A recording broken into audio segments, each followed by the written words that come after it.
Sampai saudara, yang ironi betul, pernah Utsman bin Affan, Ali bin Abi Thalib, Thalhah dan Zubair kumpul mendengar berita bahwa Sayyidina Umar ini punya hutang. Bayangkan, seorang khalifah untuk melangsungkan hidupnya sampai punya hutang.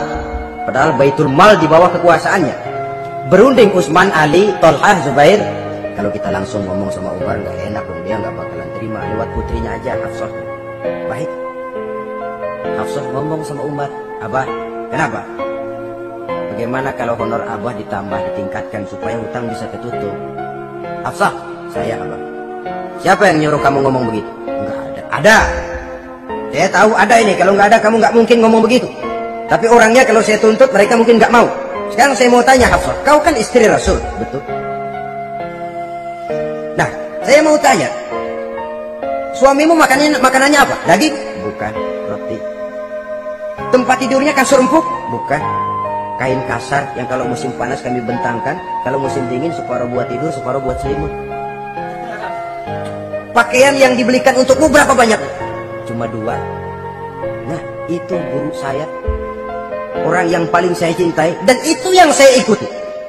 Bahkan setelah beliau wafat, Sayyidina Umar ini, hutangnya ditanggungkan kepada anaknya Abdullah bin Umar, dan itu pun dilunasi dengan menjual rumahnya, sehingga rumahnya itu disebut Darul Qadha, rumah bayar hutang. Begitu kesederhanaannya. Jadi nggak pakai aji mumpung jadi khalifah lalu kayak ikan gurita, tangan yang mana aja megang. Itu kan mental monyet.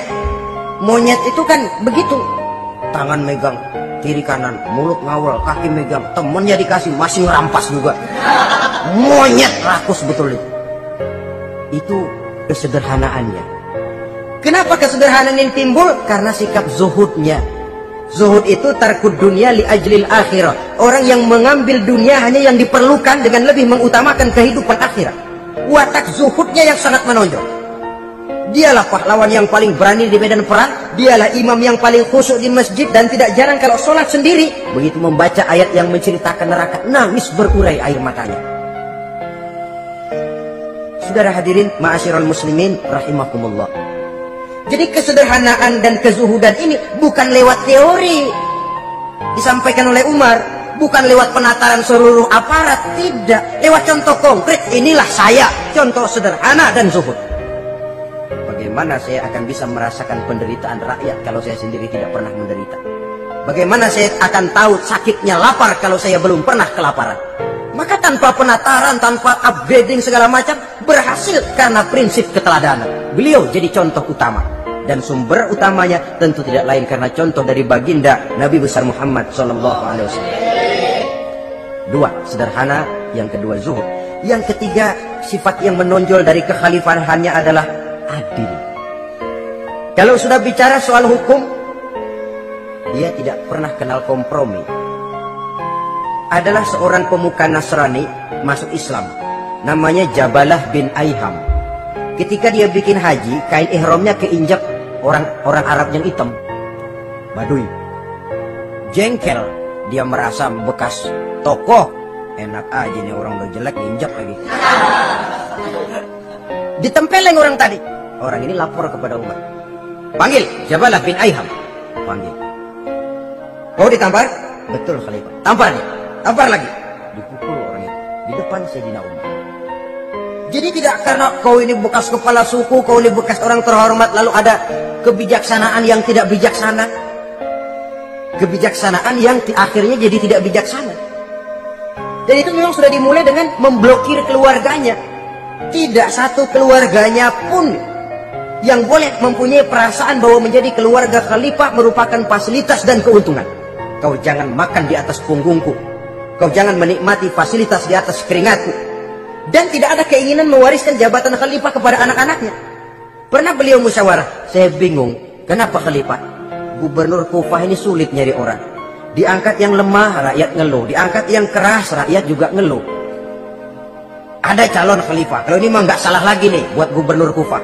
Siapa? Abdullah bin Umar, anak beliau sendiri. Melotot matanya. Jangan macam-macam kau. Cukup satu orang Umar memegang jabatan ini.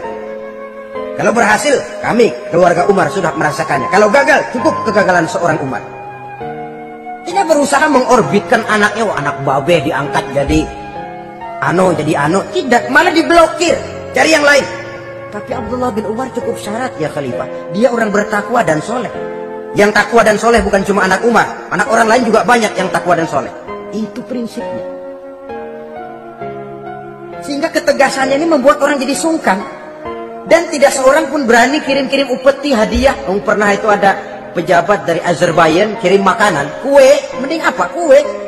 Itu dicicipi enak. Enak juga ya kue ini. Enak Khalifah. Ini di sana apa makanan rakyat biasa? Bukan, ini makanan orang-orang VIP. Nah, dibungkus lagi itu kue. Dibungkus. Pentamu mana? Di luar. Ambil, bawa pulang, serahkan lagi kepada gubernur di sana, kasih tahu salam dari Umar bin Khattab. Kenyangkan dulu rakyat dengan makanan seperti ini. Kita belakangan. Jadi kalau rakyat lapar, saya orang pertama yang akan merasakan kelaparan. Tapi kalau rakyat makmur, biarlah saya menjadi orang terakhir yang kenyang. Kan bagus prinsip itu. Jikalau rakyat kelaparan, saya akan jadi orang pertama yang merasakan lapar. Tapi kalau rakyat makmur, biar saya jadi orang terakhir yang kenyang. Jangan dibalik. Pada saat rakyat kelaparan, dia kekenyangan. Dan selanjutnya, sikap keadilannya ini, saudara-saudara, menyebabkan hukum lalu jadi berwibawa.